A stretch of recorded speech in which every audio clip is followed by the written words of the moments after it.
She was just a waitress, working her shift like any other evening.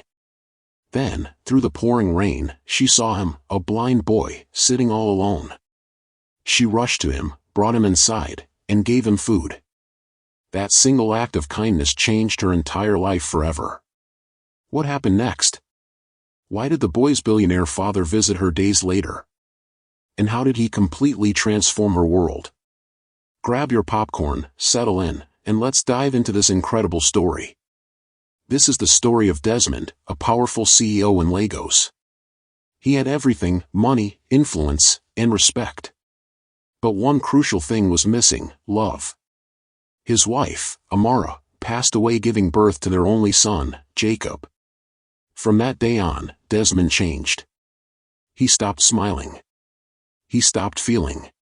He became a man carved from stone. But all that began to shift one cold night, thanks to an unexpected act from a poor waitress. One Monday morning, Desmond sat in his vast, silent office. Outside, the city of Lagos buzzed with noise, but inside, everything was cold. He gazed at the photo on his desk, his wife, Amara, with her warm smile and gentle eyes. That picture was all he had left of her. She'd been gone for 7 years, ever since Jacob was born. Desmond had become a stranger to joy. He avoided parties and rarely spoke to anyone. He poured all his energy into his company, Babs plc, accumulating more wealth than he could ever spend, yet still feeling profoundly empty. He whispered to the photo, "It's been 7 years, Amara. You left me and gave me our son. He can't even see your face. He's never seen the sun, never seen the moon. He's never seen anything." Jacob was born blind, and Desmond struggled to connect with him. He provided Jacob with designer clothes, expensive shoes, and the best home tutors, but he never gave him his time, or himself.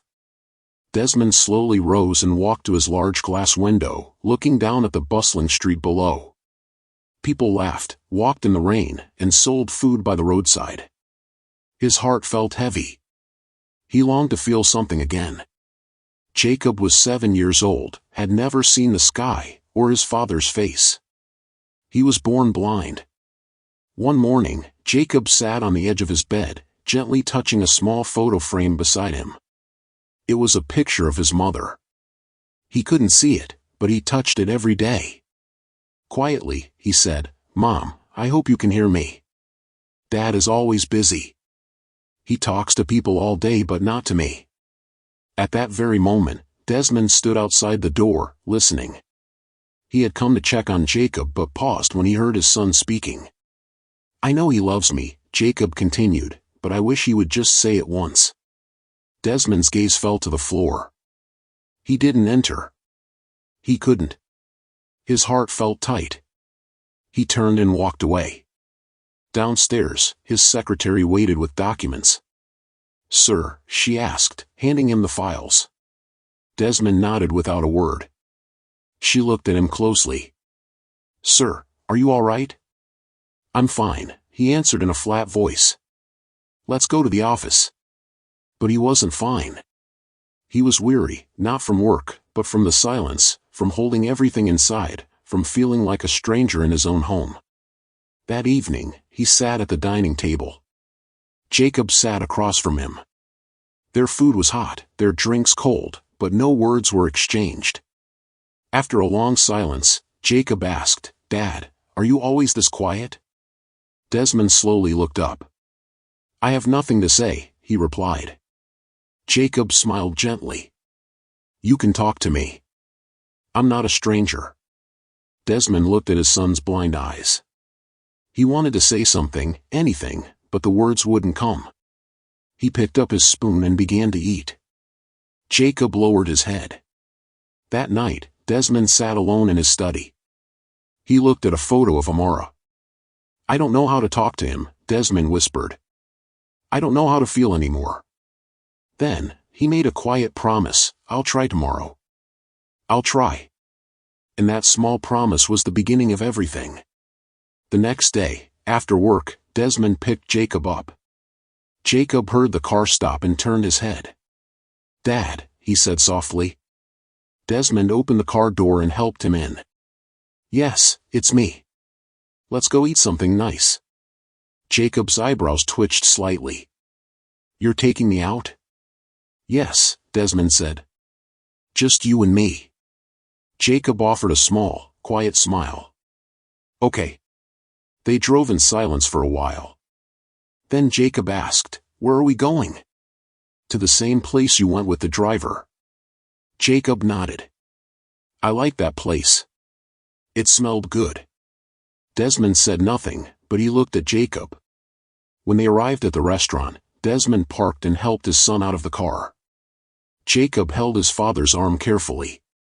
As they walked toward the entrance, Desmond's phone buzzed. He glanced at it, and his face changed. It was an emergency Zoom call with foreign investors. Desmond stopped walking. He quickly looked around and saw a wooden bench just outside the restaurant door. Jacob, he said, something came up. I need to take a quick meeting. Very quick. Jacob held his father's hand tighter. Okay. Desmond led him to the bench and helped him sit. Stay here, all right? I'll be in the car. I won't be long. Jacob nodded slowly. Will you come back soon? Desmond looked into his son's blank eyes. Yes, I promise. He gently placed Jacob's hand on the bench and hurried back to the car. He sat inside and pulled out his laptop. The meeting had already begun. Jacob sat quietly on the bench, hands in his lap. He didn't speak. He just listened to the sounds around him, people walking, plates clinking, a woman laughing from inside the restaurant. But after a while, something happened. Jacob sat alone on the wooden bench outside the restaurant, gripping his walking stick tightly. He could hear people talking inside, he could smell food, but he remained still, waiting for his father. The sky darkened. A light wind blew.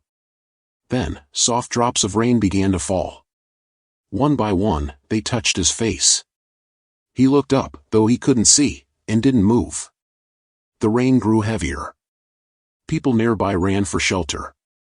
Some opened umbrellas, others shouted, but Jacob had no umbrella. He had no one with him. He pulled his jacket tighter. His hands were shaking.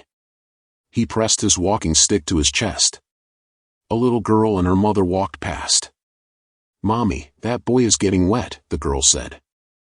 Shoo, don't look, the mother whispered, pulling her along. Jacob stayed there, not saying a word. He could feel the water soaking through his shirt. His shoes were wet. His body was cold. He touched the bench beside him. Dad, he said softly. No answer. He waited and waited. He pressed his lips together and whispered again, Dad, are you still there? Still no answer. His chest began to feel heavy. His head bent down, but he didn't cry. He just sat there, holding his walking stick, as the rain continued to fall. From a car not far away, Desmond sat with his laptop open, wearing his headset, deep in conversation with investors. He didn't notice the rain.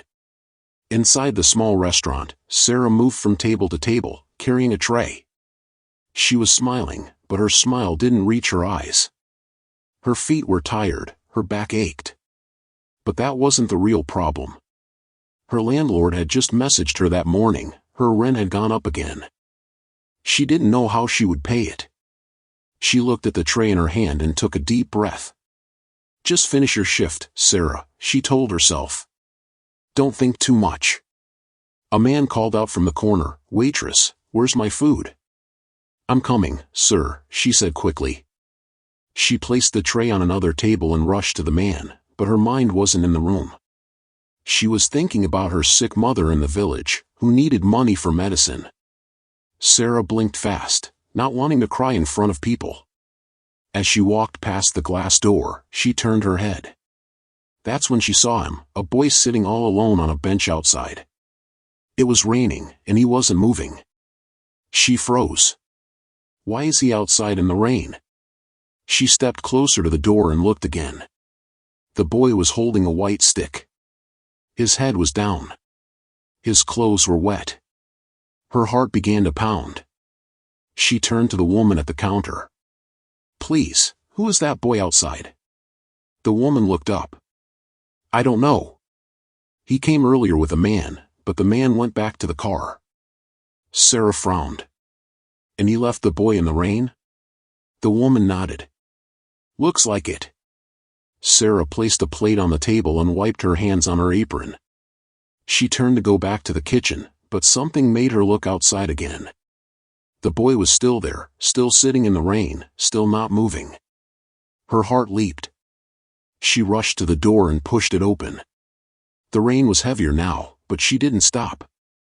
She ran straight to the boy and knelt down. Without a word, she gently took his hand. Come with me, she said softly. Let me take you inside. The boy didn't argue. He slowly stood up and followed her. She led him inside the restaurant, past the stares of some customers, and helped him sit on a chair near the window where it was dry. She took a napkin and wiped his face. Then she knelt beside him.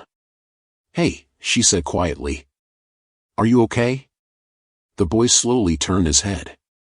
His face was wet, and not just from the rain, but from tears. I'm fine, he said softly. Sarah looked around, then back at him. Where's the person you came with? He went to the car. He said he had a meeting.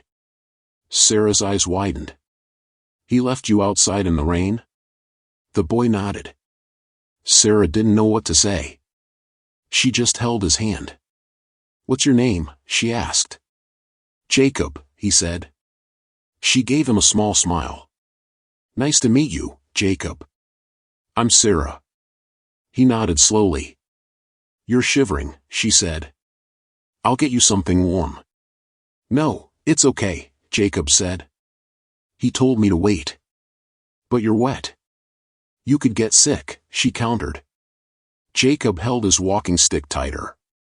He doesn't like to be disturbed. Sarah paused. Her heart ached a little. She gently touched his arm. Just stay here for a few minutes, she said. I'll bring you something warm. You don't have to tell him. Jacob was quiet. Then, slowly, he nodded. Okay, he whispered. Sarah stood up and smiled. She walked toward the kitchen, but her mind stayed on the quiet boy sitting by the window. She didn't know why, but something about him touched her deeply. Sarah stepped into the kitchen and scooped some hot jollof rice onto a plate. She looked at it for a moment. It was the last plate, meant for a customer, but she didn't care. She carried it out carefully. Jacob was still sitting quietly by the window, his hands resting in his lap. His shirt was still a little wet. Sarah placed a plate on the table in front of him. I brought you some food, she said gently. It's hot jollof rice. You'll like it. Jacob turned his head. For me? Yes, she said. You must be hungry. He didn't answer, but his lips twitched a little. Sarah picked up the spoon. Let me help you, she said. She sat beside him and slowly fed him the first spoonful. He chewed slowly, then nodded. It's nice, he said. Very nice. She smiled. Good. There's more. She gave him another spoonful, and another. Jacob took each bite quietly, but after a while, a small smile appeared on his face, his first smile. Thank you, ma'am, he said softly. You are very kind. Sarah paused. She looked at him and smiled too. You're welcome, she said. You're safe now. But deep inside, she was wondering, why would anyone leave a boy like him all alone in the rain? And where was his father? Outside the restaurant, a loud thunderclap tore through the sky. Lightning flashed across the road like a warning. Inside his car, Desmond looked up from his laptop. That thunder pulled him out of his meeting. He suddenly remembered Jacob. His heart leaped. He looked toward the bench. It was empty. Jacob was gone. Desmond sat up fast, his eyes darting to the restaurant. The rain was falling hard now. Then he saw it, through the glass door of the restaurant, he saw a young woman. She was bending beside someone, gently wiping his face with a napkin. It was Jacob. His son was sitting inside. He was eating and smiling. Desmond's eyes stayed on them. His hand froze on the laptop. The woman was slowly feeding Jacob. She looked like she genuinely cared. Jacob looked calm. He looked safe. Desmond didn't blink. He just kept watching as the woman spoke softly to his son and held his hand as if he truly mattered. Desmond slowly ended the call. His hands rested on the laptop, but he didn't move. The car was quiet now. The only sound was the rain tapping on the roof. He didn't start the engine. He didn't pick up his phone. He just sat there. Something was happening inside him. It was small, strange, unfamiliar, but it was real. His eyes stayed on the restaurant door. Through the glass, he could still see Jacob. The young woman was now carefully wiping his hands. She wasn't rushing. She wasn't pretending. She was simply kind. Desmond's heart felt tight, not from pain, not from anger, but from something else. He hadn't seen that kind of kindness in a long time. He had money. He had power. He had people who listened to him. But this simple act, it touched a place in him he thought was long gone. His chest rose slowly. He blinked, and for the first time in many years, Desmond felt the weight of his own silence.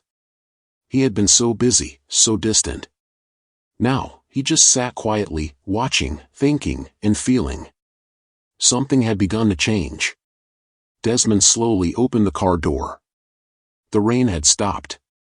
He walked across the road, his steps slow and quiet. When he entered the restaurant, the warm air touched his face. He saw Jacob sitting at the table, still smiling. Sarah stood beside him, holding a napkin and watching over him like a sister. Desmond took a deep breath. He walked up to them. Jacob turned his head. "Dad." Desmond knelt down beside him. He held his son's hand. It was still a little cold. "I'm sorry," Desmond said softly. Jacob didn't speak. He just listened. "I shouldn't have left you in the rain," Desmond said, his voice shaking. "I was wrong. I am so sorry." Jacob's lips moved slowly. "It's okay, Dad." "No," Desmond said. "It's not okay. You matter. You're my son, and I should have treated you better." Jacob smiled a little. "Thank you, Dad." Desmond turned to Sarah. She looked surprised. He stood up and faced her. "Thank you," he said. "For taking care of him." Sarah shook her head gently. "I just did what anyone should do." Desmond smiled for the first time that day. "No, not everyone would." "What's your name?" "Sarah," she said. He nodded. "Thank you, Sarah. I will never forget what you did today." She looked at him and smiled. Desmond helped Jacob stand up and held his hand firmly. "Ready to go home?" he asked. Jacob nodded. "Yes, Dad." And together, they walked out of the restaurant. For the first time in a long while, Desmond didn't feel alone. He felt like a father, and he felt something even deeper, hope. That night, Sarah finally got inside her room. It was small. The bulb was blinking again, but she didn't care. She sat on the bed and hugged her knees. Tears rolled down her face.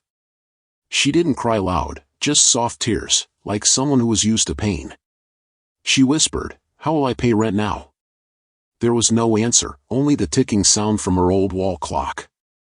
She looked at the ceiling, trying to hold herself together. Then her mind went back. She remembered Jacob's face, how he smiled when she fed him, how he said, "Thank you, ma'am. You are very kind." Sarah smiled too, just a small one. She wiped her eyes and whispered again, "At least I made someone happy." She held onto that thought like a pillow. It didn't fix her problems, but it gave her a little peace. For the first time that night, she lay down and closed her eyes. Still tired, still worried, but deep inside, something felt right. She had shown love. And maybe, just maybe, love would come back to her. That same night, far across town, Desmond walked into his big, quiet house. He dropped his car keys on the table and sat down on the couch. The lights were on, the air was cool, and everything looked perfect. But his heart was not. He kept thinking about the rain, about Sarah, and how she fed his son with so much care. He picked up his phone and called someone, his driver, the same man who used to take Jacob to the restaurant. The call connected. "Yes, sir," the driver answered. "Good evening," Desmond said, his voice calm but firm. "I need a favor." "I'm listening, sir." "There's a waitress at that restaurant, the one close to the junction. Her name is Sarah." "Yes, sir, I remember the place." "I want you to go there tomorrow," Desmond said. "Find out more about her quietly. I want to know who she is, where she lives, and anything else you can find." The driver paused. "Should I tell her anything?" "No," Desmond said quickly. "Don't say it's from me. Just watch and ask around. That girl, she's special." "All right, sir. I'll handle it." Desmond ended the call. He sat there for a long time, staring at nothing. He stood up slowly and walked toward Jacob's room. That night, something had shifted in Desmond's heart. And it was only the beginning. It was 3 days later. Sarah was sweeping the small space in front of her room. The sun was going down, her legs were tired, and her heart was heavy. She had just returned from work. The landlord had warned her again about the rent. A moment later, when she was done sweeping, she heard a knock on her door. She froze, not expecting anyone. Slowly, she walked to the door and opened it. Her eyes widened. Standing in front of her was Desmond. "Sir, she said, shocked. Desmond gave a small smile. He held a brown envelope in his hand. "Hello, Sarah," he said. "I hope I'm not coming too late." "No, sir." "Please come in," she said, moving aside. Desmond stepped into the small room and looked around. The room was clean but tiny. There was only one chair and a small table. He sat on the edge of the chair and placed the envelope on the table. Sarah stood still, confused. "I saw what you did for my son," Desmond said softly. Sarah looked down. "I didn't do much," she said. He looked cold and hungry. "I just helped." Desmond looked at her, his eyes calm. "No, you did something big. You saw him. You cared. Not everyone would stop and help a child, especially a blind one." He pushed the envelope closer. "Please," he said, "open it." Sarah slowly opened the envelope, her hands shaking as she pulled out the paper inside. It wasn't money. It was a letter. She read the first line, then looked up. "A job offer?" she asked, surprised. Desmond nodded. "Yes. I want you to come work with me as my human relations assistant. The job also comes with a house, a quiet, clean place. You won't have to worry about rent again." Sarah's mouth opened, but no words came out. She stared at the letter, then at him. "I don't understand," she said softly. Desmond smiled again. "You have something rare, Sarah, kindness. You listen. You care. That's what my company needs. That's what people need." Sarah sat down on the edge of her bed. Her eyes filled with tears. She tried to speak, but nothing came out. Desmond stood up. "You don't have to decide now," he said. "Just think about it." He walked to the door, then stopped. "My driver will come tomorrow. If you're ready, he'll bring you." Then he opened the door and left. Sarah sat still. The paper in her hand felt warm. Her eyes looked up at the small window, and for the first time in a long time, she had hope. Monday morning came. Sarah stood in front of the tall glass building. Her heart was beating fast.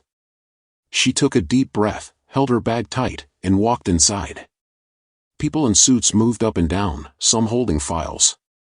The place was big and bright. As Sarah stepped into the open office space, a few people turned to look at her. Some whispered. Some looked at her from head to toe. She walked with her head high. Desmond was already waiting for her near the glass door to his office. He smiled when he saw her. "You made it," he said. "Yes, sir," Sarah said, trying to smile back. "Come, let me show you around," Desmond said. Everywhere they walked, people stared. Some tried to look busy. Some whispered again. Desmond noticed it. He stopped in the middle of the hallway and looked at Sarah. "Listen," he said. "You don't need to try too hard to impress anyone here." Sarah looked at him, unsure. Desmond's voice was calm. "Just be yourself, that's all. Speak to people. Greet them. Listen. You have a gift, Sarah. Use it." Sarah nodded slowly and followed Desmond down the hallway. One morning, Desmond walked up to Sarah's office. "Come with me," he said. "Where to?" Sarah asked. "There's a board meeting," Desmond replied. "I believe your words will help calm things down." Sarah froze for a second. "Me?" she asked. Desmond gave a small nod. "Just speak from your heart, like you did with my son." She followed Desmond into the boardroom. Her hands were shaking. Her feet felt heavy. Some of the men looked at her confused. One raised his brow. Another whispered, "Why is she here?" Sarah heard it. Her heart beat faster, but she remembered Desmond's words, "Just speak from your heart." She sat quietly, listening to the subject of discussion. After a while, she took a deep breath and stood up. "I know I'm new here," she said, "and I don't know many big words like you all, but I know a lot about employee behavior." The room went quiet. She continued, "People tend to give their best when they feel seen and when they feel heard. If we treat our workers like they matter, the company will grow."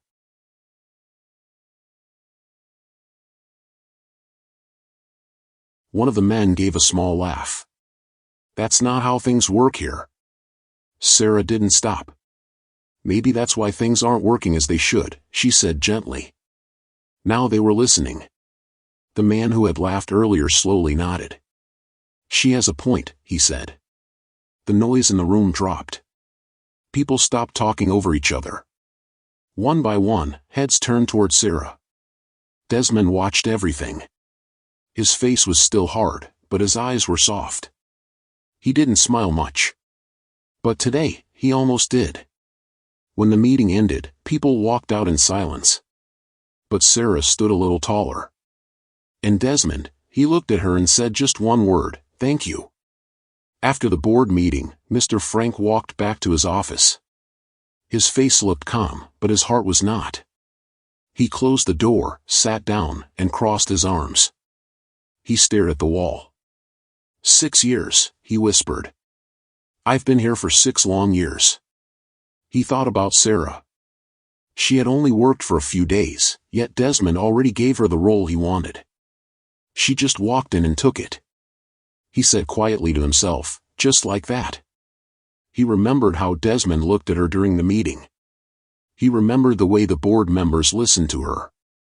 It made him angry. "I agreed with her speech, yes," Frank said, "but that doesn't mean she's better than me." He stood up and walked to the window. From there, he could see Sarah at her desk.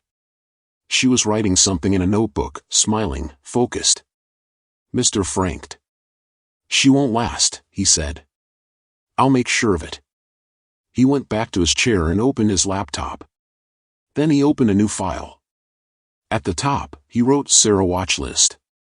He began typing little things, mistakes she made, questions she asked, times she came in or went out. He planned to keep notes every day. "If she slips," Frank whispered, "I'll be ready." He smiled a little, a cold smile. And the game began. A few days later, the office was quiet. All the other workers had gone home. Sarah was at her desk, packing her things. She was tired, but she had a small smile on her face. Just then, the door opened. It was Mr. Frank. "Good evening, Sarah," he said with a soft smile. Sarah looked up. "Oh, good evening, sir." Mr. Frank walked in slowly. He looked around, then said, "Please, can I use your system for just 1 minute? I need to check a file quickly. My own laptop isn't working right now." Sarah didn't think much of it. "Sure," she said, and stepped aside. Mr. Frank sat down. He placed a flash drive into the computer. His fingers moved fast on the keyboard. Less than a minute later, he stood up. "Thank you," he said calmly. "No problem, sir," Sarah replied. He walked out of the office, still smiling. Sarah went back to her packing. Everything seemed normal, but something wasn't right. A few days later, Desmond sat in his office. His face was hard. His eyes were on a file in front of him. He picked up his phone. "Ask Sarah to come to my office," he said to his secretary. Minutes later, Sarah walked in. She looked worried.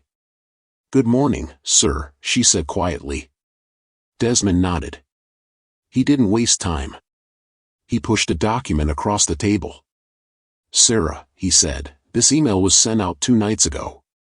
Sarah picked it up and read slowly. Her eyes widened. It was a copy of the company's statement of account. The sender's name showed her own email. Her heart started to beat fast. "Sir, this is my name," she said, "but I didn't send this.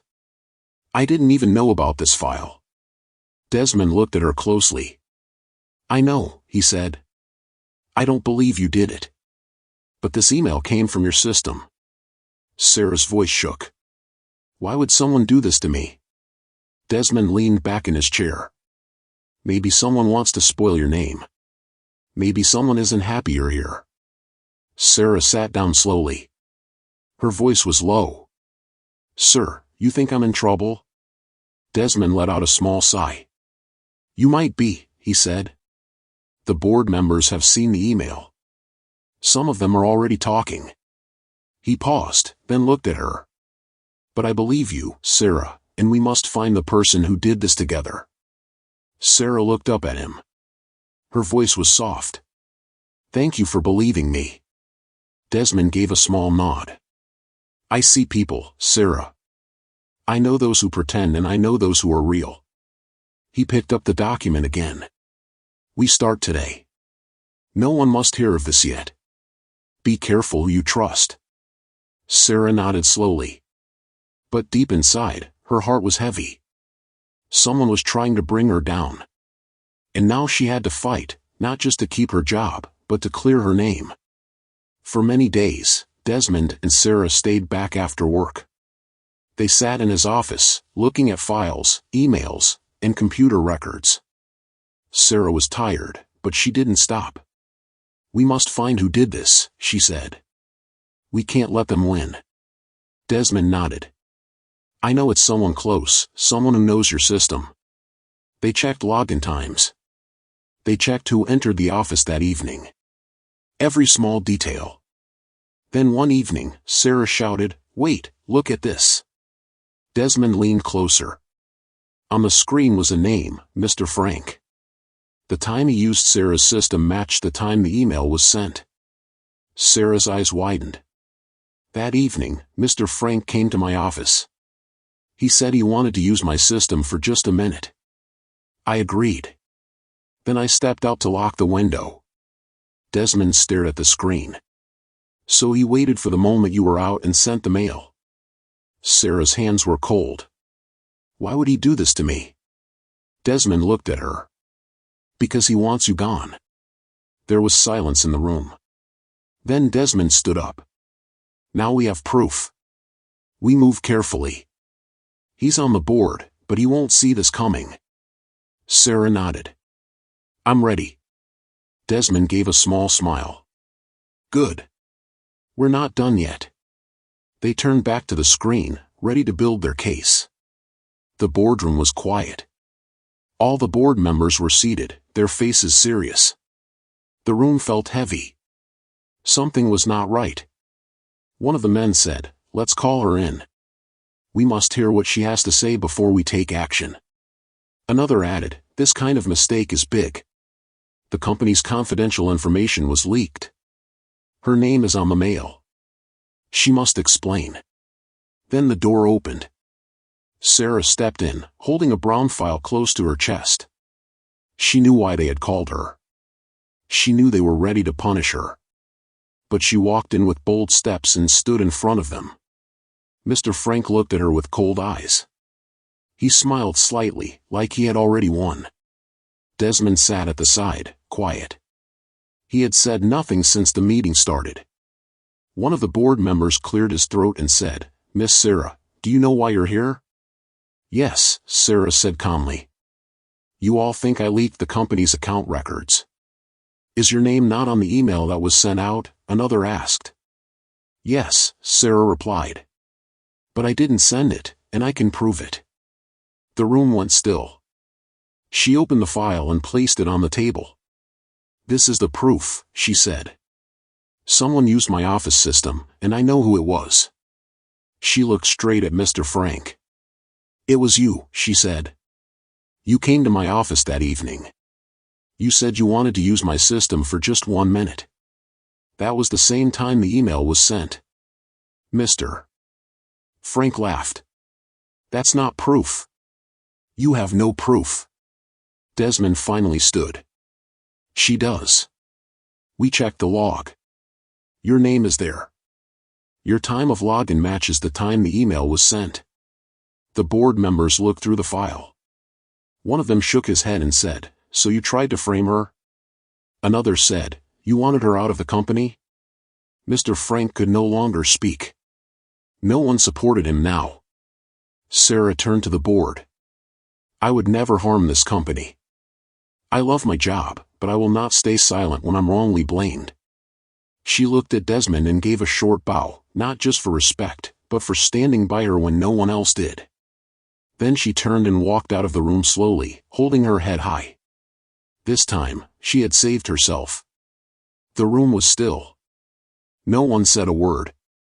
Desmond stood up slowly and looked at Mr. Frank. "I trusted you," he said in a calm voice. "But you tried to destroy an innocent worker." Mr. Frank tried to speak, but Desmond raised his hand. "I don't want to hear it," Desmond said. "You used Sarah's system. You sent that email. You almost ruined her reputation." The board members all nodded in agreement. Then Desmond turned to the others. "As the CEO of this company, I can't allow such wickedness to go unpunished." He looked back at Mr. Frank. "You're fired. Leave this building right now." Mr. Frank stood there, frozen, but no one defended him. A guard stepped forward and led him out. As the door closed behind Mr. Frank, Desmond turned to Sarah and smiled. "You stood your ground. I'm proud of you." Sarah felt tears in her eyes. But this time, they were happy tears. Weeks later, Jacob sat quietly in Desmond's office. He smiled softly to himself. "Daddy laughs now," he whispered, noticing the change in his father. Desmond seemed more alive lately, especially around Sarah. There was a light in his eyes that hadn't been there before. Just then, Sarah and Desmond walked into the office, laughing together. They had just closed another multi-million-dollar deal, thanks to Sarah's hard work and brilliant ideas. Jacob tilted his head slightly, his hands reaching out to his father's hand. "You look happy, Daddy," he said, his smile growing wider. Desmond turned to his son, his face filled with warmth. "I am, son. I really am." For the first time in a long time, everything felt right. Sarah had become a part of their world, and things were different now. The office, once a place of tension and distance, now felt more like a home. As they stood there, the laughter and lightness between them made Jacob feel like he was seeing a new version of his father, a version full of joy. And for the first time, they all felt like a real family. In the evenings, after work, Sarah often came to Desmond's house. She didn't just come to say hello. She helped in the kitchen. She made warm food. She sat with Jacob and helped him with his Braille lessons. Sometimes she told him stories. Other times, they laughed and sang together.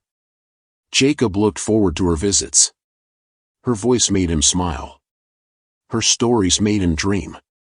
Desmond watched from a corner. He saw how she treated his son with care, like family. And one evening, as she laughed while helping Jacob find his cup on the table, Desmond's heart felt something different. This was no longer about rewarding a kind woman. It was something deeper. He realized he had started falling for her. One quiet night, Desmond sat with Jacob on the couch. The lights were low. The house was peaceful. "Jacob," Desmond said softly. "Can I ask you something?" Jacob turned his head and smiled. "Yes, Daddy." Desmond held his little hand. "How do you feel when Sarah comes around?" Jacob smiled wide. "I feel happy. She talks to me. She helps me." Desmond smiled. "Do you like her?" "I love her," Jacob said. "She makes this house warm." Desmond was quiet for a moment. Then he asked, "What if Sarah becomes part of our family? Would you like her to be your mommy?" Jacob sat up straight. "Really? Can she?" Desmond nodded slowly. "I want to ask her, but I needed to talk to you first." Jacob hugged his father tightly. "Yes, Daddy. I want her. Please let her be my mommy." Desmond's eyes watered. He smiled and hugged his son back. That night, for the first time in years, their hearts were full. One evening, after work, Desmond took Sarah to a luxury restaurant in the city. The lights were soft, and the air smelled nice. The place was quiet and beautiful, with golden chairs and shiny glasses on every table. A waiter came, and Desmond ordered the best food on the menu. "Get us the chef's special and fresh juice," he said. As they waited, Desmond and Sarah laughed and talked about work, Jacob, and funny things that had happened during the week. They were both smiling. After the food came, they ate slowly. The music in the background was soft and sweet. Then Desmond looked at Sarah and said, "Sarah, I want to tell you something." Sarah looked at him. Desmond took a deep breath. "You've brought peace to my home. You've made Jacob smile again. And you've brought joy to my heart too." Sarah listened quietly. "I don't just see you as the kind woman who helped my son," Desmond said. "I see you as someone very special. Sarah, I would like to marry you." Sarah's eyes opened wide. She looked down at her hands. "Desmond," she said slowly, "this is a big decision. Please give me some time to think about it." Desmond nodded. "I understand. Take your time. I'll be here." 1 week later, Sarah came to Desmond's house. She held Jacob's hand as they walked in. Desmond stood up when he saw them. Sarah smiled and said, "Yes, Desmond, I will marry you." Desmond pulled her into a hug. Jacob clapped and shouted, "Yay!" Laughter filled the house. It was a happy day. And for the first time in a long time, it truly felt like a family. This story reminds us that kindness, honesty, and patience can open doors we never imagined. Sarah was just a waitress with a good heart. She helped a blind boy without knowing who he was. And in the end, that one act of kindness changed her life forever. Sometimes, the people we least expect can become the biggest blessings in our lives. Never look down on anyone, and never stop doing good, even when no one is watching, because someone always is. Now, I'd love to hear from you. What lesson did you learn from this story? Please drop your thoughts in the comments section below. I'll be reading them. Also, I have another very interesting story coming in just a few days, so make sure you subscribe to my channel and turn on your notification bell so you'll know the moment the story is uploaded. If you enjoyed this one, don't forget to hit the like button and share this video with your friends. It really helps the channel grow. Thank you so much for watching, and I'll see you again soon.